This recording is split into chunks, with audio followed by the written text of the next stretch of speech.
¿Qué tal? Hoy vamos a hablar en nuestras habituales reuniones que solemos tener aquí cada semana del tema que me habéis pedido, que es la sugestión. Y qué importante es tener en cuenta precisamente ese factor, el de la sugestión, porque en cuántas ocasiones no se ha achacado o aducido que un determinado fenómeno es producido por la sugestión y se desdeña en gran medida lo que es a la persona, ¿no? Lo que es esa persona que ha dicho haber tenido una determinada experiencia. Eh, el miedo acompaña al ser humano desde la noche de los tiempos. Es una emoción primaria, automática, poderosa, que es capaz de activar en segundos, en milésimas de segundos, respuestas físicas y mentales que están diseñadas ¿para qué? Para la supervivencia. Sin embargo, más allá de la función biológica que tiene, el miedo es perfectamente moldeable. Si no tuviéramos miedo, seríamos suicidas, porque eso nos llevaría a cometer acciones que serían impensables. Es el miedo el que nos frena. Pero el miedo es moldeable. No siempre surge un peligro real, ni que se pueda palpar.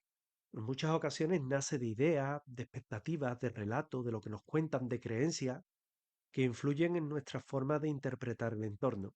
Y en ese punto es donde entra en juego la sugestión, un mecanismo psicológico capaz de amplificar, dirigir e incluso crear miedo allí donde eh, la amenaza no es objetiva. La sugestión actúa como un filtro invisible a través del cual percibimos la realidad. Puede alterar la forma en la que interpretamos sonidos, sombras, sensaciones corporales, recuerdos, especialmente cuando nos encontramos en un contexto cargado de simbolismo, de misterio, de tensión, ¿verdad?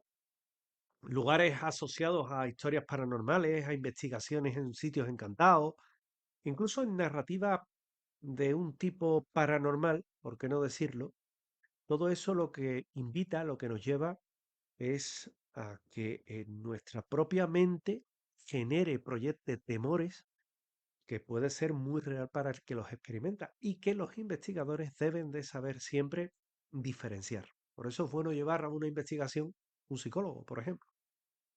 Explorar la relación que hay entre la sugestión y el miedo nos permite comprender mucho mejor por qué se viven experiencias que se interpretan como, por ejemplo, anormales, paranormales, inexplicables, inauditas, en otras cosas y en otro orden de situaciones pueden serla perfectamente.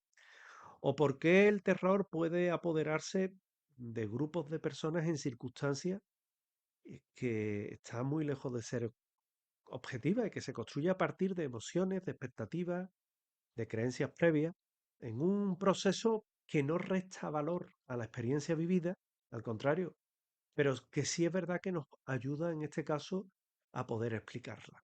Y con esto, que en principio es muy grosso modo la sugestión, vamos a proceder a este encuentro que tenemos hoy, con vuestras preguntas y mis respuestas, si es que las sé. Laura Méndez Ruiz, de 34 años, médica en Madrid, que dice, ¿hasta qué punto la sugestión puede generar miedo sin que exista una amenaza real?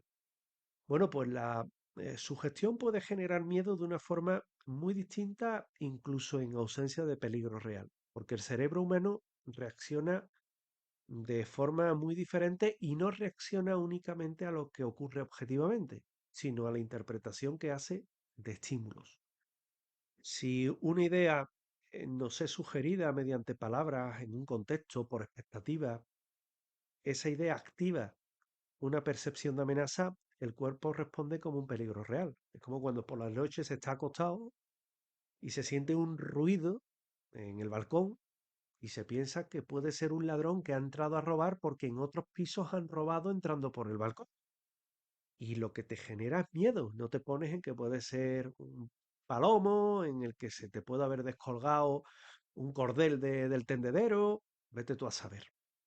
Entonces se desencadenan respuestas fisiológicas que son auténticas, son reales, que puede ser el aumento del ritmo cardíaco, la tensión muscular, la sensación de ansiedad, la hipervigilancia, y en ese sentido el miedo no es imaginario, sino que es una reacción real provocada por la interpretación inducida que se tiene de un determinado hecho. Javier Ortega Salas, de 41 años, periodista de Valencia. ¿Por qué algunas personas son más sugestionables que otras frente al miedo? Bueno, porque la sugestión depende realmente de factores como la personalidad, la experiencia previa, el nivel de pensamiento que tenga cada uno, el estado emocional, las creencias emocionales. Hay personas que tienen un grado de imaginación muy alta, que tienen mayor sensibilidad emocional o que tienen una tendencia a confiar más en las personas o en lo que ven o en lo que no ven en sus sentidos, y eso les lleva a procesos de sugestión. También influyen momentos, por ejemplo, de estrés, de fatiga, de incertidumbre, donde el cerebro lo que busca es una respuesta rápida. Ante respuesta rápida, explicación rápida, reacción rápida. Y no se trata de una debilidad de la persona, sino de estilos cognitivos que son diferentes y que procesan la información de una forma más intuitiva o emocional, simplemente. Marta López Ferrer, de 29 años, estudiante de Barcelona. ¿Cómo afecta el miedo sugerido a la percepción sensorial? Bueno, pues el miedo altera la percepción porque el cerebro entra en un estado de alerta máxima. En ese estado se prioriza la detección de posibles amenazas, incluso a costa de la precisión. Sonidos que son débiles se amplifican, se escuchan como si estuvieran a la vera tuya. Sombras que surgen de una forma fugaz por la visión periférica del ojo, que la persona la interpreta como formas definidas. Hay otras veces que son realmente formas definidas, pero cuando la sugestión te lo sugiere, se aporta más de lo que se ve. Sensaciones corporales que se convierten y se traducen en señales de peligro, pues todo eso lo que hace el cerebro es rellenar los vacíos de información con aquello que espera encontrar. Y lo que hace es que puede generar ilusiones perceptivas que son totalmente convincentes para esa persona. Andrés Molina Pérez, de 52 años, profesor de filosofía de Salamanca, que pregunta, ¿puede la sugestión influir en la memoria del miedo? Sí, y además de una forma muy profunda, porque la memoria no es una grabación fiel de los hechos, sino es una reconstrucción. La sugestión puede modificar recuerdos, añadir detalles inexistentes, intensificar emociones asociadas a un hecho que ha pasado o del pasado, y con el tiempo la persona puede recordar una experiencia como más aterradora de lo que fue, convencida de que realmente fue así. Y eso explica por qué ciertos relatos de miedo se vuelven cada vez más lúcidos, más vívidos con cada nueva narración. Incluso se le aportan datos, ¿no? Eso es lo que ocurre normalmente cuando influye en los recuerdos y en la memoria. Elena Campos Ríos, de 37 años, terapeuta de Sevilla, que dice que el miedo sugerido puede tener consecuencias a largo plazo, sí, porque cuando una experiencia de miedo es intensa, el cerebro suele asociar determinados lugares, sonidos, situaciones a peligro, incluso aunque ese peligro nunca llegó a existir. ¿Esto puede derivar en qué? Por ejemplo, en ansiedad, en fobias, y lo que se repite o se refuerza socialmente hace que el miedo se consolide como una respuesta automática que es muy difícil de desactivar sin una intervención consciente o de un profesional. Daniel Pérez Núñez, de 26 años, sociólogo de Bilbao. ¿Qué papel juega el grupo en la sugestión del miedo? Bueno, el grupo puede llegar a amplificar la sugestión, porque cuando una persona expresa miedo o interpreta algo como peligroso, los demás tienden a adoptar esa lectura, especialmente en contextos que son más ambiguos. Por ejemplo, si una persona se puenting y se pone en la barandilla atada, que vamos, que no le va a pasar nada, pero empieza a chillar, a ponerse nerviosa, si ha habido otra que se ha contenido, eso le da rienda suelta a manifestar ese miedo. Entonces, el miedo compartido lo que hace es reforzarse, legitimizarse y normalizarse, creando una experiencia que puede ser colectiva, allá donde todos sienten que puede ser algo muy real, aunque el origen sea interpretado inicialmente de forma individual. Tengo un amigo que es Antonio Petit Gancedo, un doctor, que él me dice en muchas ocasiones que es más fácil ver un fantasma de verdad que una sugestión colectiva. Cuidado con eso, que en muchas ocasiones se achaca a la sugestión colectiva determinados fenómenos y muchas veces es mucho más complicado una sugestión colectiva que el propio fenómeno en sí. Rosa Castilla León, de 45 años, enfermera de Murcia. ¿Es posible reducir el miedo comprendiendo la sugestión? Comprender cómo funciona la sugestión ayuda emocionalmente a reducir el miedo, claro que sí. Cuando una persona reconoce que su percepción puede estar influida por hechos que se le han contado previos, por miedo a determinado lugar, por la apariencia, recupera parte de ese control cognitivo que tiene de un sitio o de su propio cuerpo. No elimina la emoción de inmediato, por supuesto, pero permite cuestionarla, observarla, disminuir la intensidad y el conocimiento actúa como una especie de ancla racional frente a una reacción automática. Yo te pongo, por ejemplo, el caso de los terrores nocturnos, ¿no? Estas pesadillas que pueden ser tan lúcidas, tan vívidas, que cuando uno las tiene se asusta enormemente.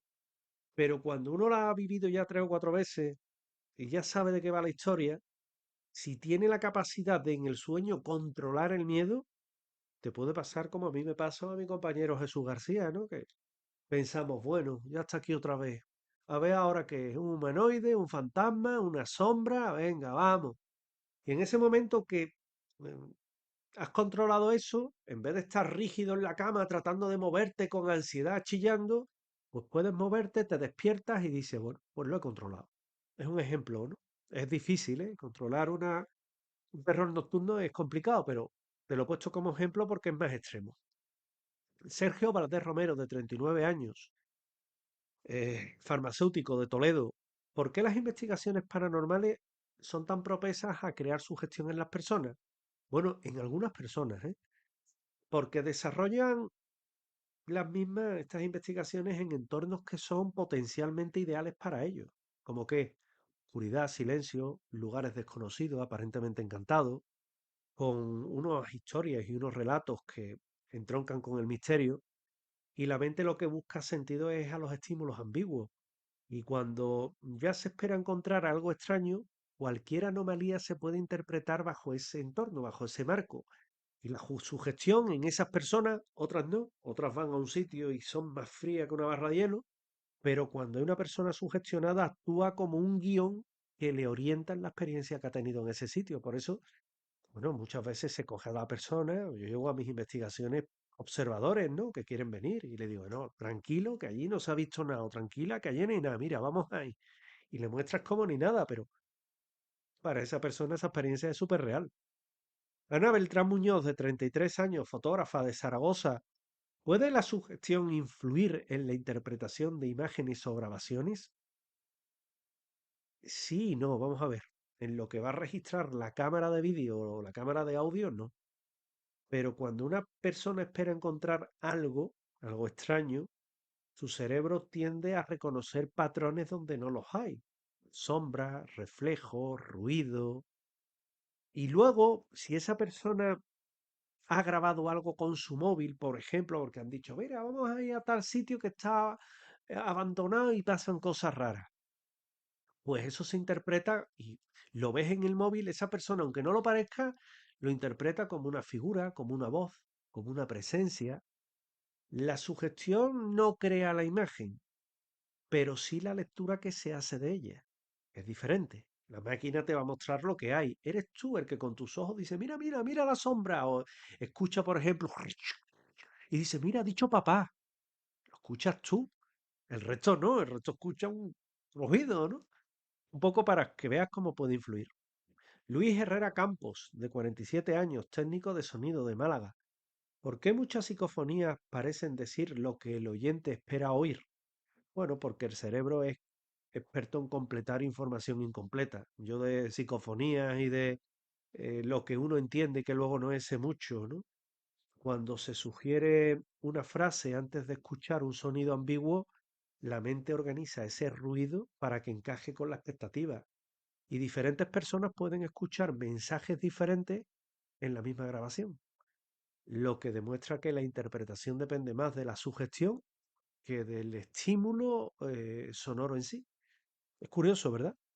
Pero a mí me pasan muchas grabaciones, incluso eh, hablando con, por ejemplo, Pilar Muriel, ¿no? De La Noche Más Hermosa, ella hay grabaciones que escucha de una forma y nosotros escuchamos de otra. Nosotros vamos amparados en un programa de reconocimiento de voz y sabemos más o menos lo que dice, pero ella es a oído.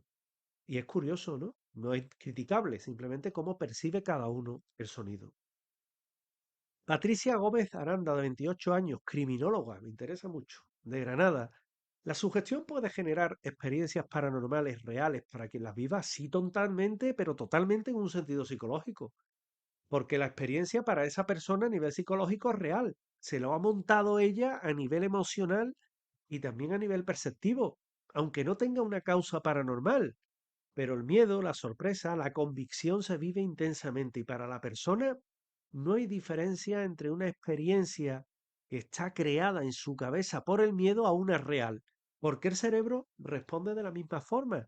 Por lo tanto, la sugestión puede generar experiencias. Una persona que va a un sitio encantado en la penumbra de la noche, que escucha un ruido o escucha, por ejemplo, una rata. Fíjate, una rata pasar y cree ver una sombra, ya dice los pasos, lo asocia con pasos paranormales de un fantasma, con esa sombra es del fantasma, he visto un fantasma. Y sale aterrado del sitio, te lo garantizo. Manuel Torres Ibáñez, de 55 años, historiador de Cuenca. ¿Las historias previas de un lugar influyen más que el propio lugar? Bueno, en algunos casos sí, porque en la historia lo que te crea es un marco de interpretación. Un edificio sin historia puede resultar neutro, pero el mismo edificio, si lo cuentas que haya habido un asesinato, que dicen que pasan cosas raras, genera tensión. Y la sugestión es cuando entra en escena, en el lugar, preparando emocionalmente a esa visita. Por tanto, claro que sí, por eso a mí en muchas ocasiones no me gusta contar al sitio que vamos lo que ha pasado, sino hacer la investigación y cuando la hemos acabado contar lo que ocurre.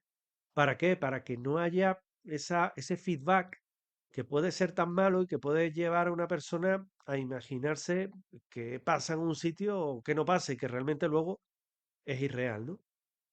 Mm, Nuria Sánchez Vidal, de 36 años, educadora de Tarragona. ¿Por qué algunas personas sienten presencias durante investigaciones paranormales? Bueno, en unos casos son reales, ¿eh? Y en otras, la sensación de presencia es un fenómeno psicológico del que puede y del que parte el miedo, ¿no? El aislamiento sensorial, por ejemplo, el estrés. La sugestión le da una explicación concreta. La explicación es ¿cuál? Que allá hay algo. Y ese algo lo interpreta como algo paranormal y entonces puede sufrir cambios corporales como escalofrío, tensión, estado de alerta, que son señales de alerta, pero que en este caso son creadas por el cuerpo. Entonces, eso se suele relacionar con el fenómeno de presencia. Alberto Cruz Montero, de 42 años, ingeniero industrial de Valladolid. ¿Es posible investigar lo paranormal reduciendo la sugestión? Bueno, pues a mi amigo de Valladolid es de decirle que sí, que si controlas el miedo, controlas la sugestión. Por eso a un sitio de estos nunca hay que llevar miedo, sí respeto y prudencia. Pero requiere de evitar, por ejemplo, caer en el eh, embudo de la narrativa del sitio encantado, que vas a ver cosas, ¿no? De también dejarte llevar por el miedo y luego analizar los datos sin una interpretación mediatizada. Y aún así, el miedo nunca desaparece y la sugestión nunca desaparece del todo, porque forma parte de la condición humana. ¿A ti qué te motiva el no tirarte de un quinto piso? Pues el miedo a que cuando caiga, cuando te des con el suelo te vas a matar o vas a quedar muy mal. Eso es lo que te frena. Pues en este caso ocurre lo mismo, ¿no? El miedo nunca se reduce del todo, pero sí es verdad que se puede reducir lo suficiente como para que la sugestión no haga mella en ti. Carmen Peña Robles, 50 años, de A Coruña, escritora. ¿La sugestión resta valor a las experiencias paranormales? No, no necesariamente, porque comprender la sugestión no invalida la vivencia personal. De hecho, lo que hace es contextualizarla. Esa persona, sus vivencias dentro de un contexto que iba muy sugestionada. Y sin embargo, uno que va a pecho descubierto y que se mete a oscuras en los sitios, esa persona no está sugestionada y puede haber tenido una experiencia similar. Por eso el miedo sigue siendo algo muy real. De hecho, entender la sugestión revela algo igual de fascinante que lo paranormal, que es el enorme potencial que tiene la mente humana para creer experiencias y crear imágenes y crear, bueno, pues todo tipo de vivencias que para esa persona son reales. El miedo que induce la sugestión nos recuerda que la mente humana es tan poderosa como vulnerable. Aquello que creemos, esperamos o imaginamos puede modificar nuestra percepción del mundo hasta el punto de transformar estímulos cotidianos en experiencias que son alucinantes, ¿no? El contexto de oscuridad, de incertidumbre, de carga histórica del sitio, hace que el cerebro no solo interprete la realidad, sino que la complete, la amplifica y en ocasiones hasta le distorsione para dar sentido a lo que está viendo. Lejos de ser un simple engaño mental, el miedo tiene efectos reales sobre el cuerpo y sobre la conciencia. Acelera el ritmo cardíaco, agudiza los sentidos, genera recuerdos vívidos y una huella emocional que es duradera. Por eso, principalmente, para quien vive una experiencia de ese tipo, el miedo no es imaginario. El miedo es real, es intenso, es significativo, y aunque su origen no sea una amenaza objetiva, lo cierto es que para esa persona sí lo es. En el terreno de lo paranormal, la sugestión es como un catalizador que conecta creencias, emociones y percepción.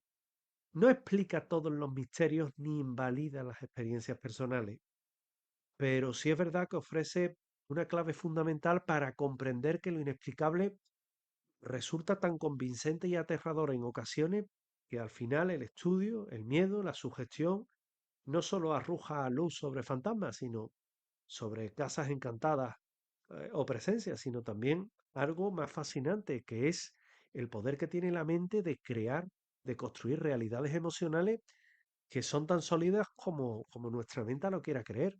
Y por eso el comprender la sugestión te puede ayudar muchísimo en las investigaciones paranormales. También para comprender el miedo sí. Y que yo es al fin y al cabo el tema que hoy he tocado y que ustedes me habéis pedido. Os recuerdo, la semana que viene más. Sugerid temas en vocesdelmisterio@gmail.com y a través de redes sociales. E igualmente a través de lo que es la caja de comentarios de Facebook o también lo que son los medios que ponemos disponibles. Muchísimas gracias y nos vemos la semana que viene.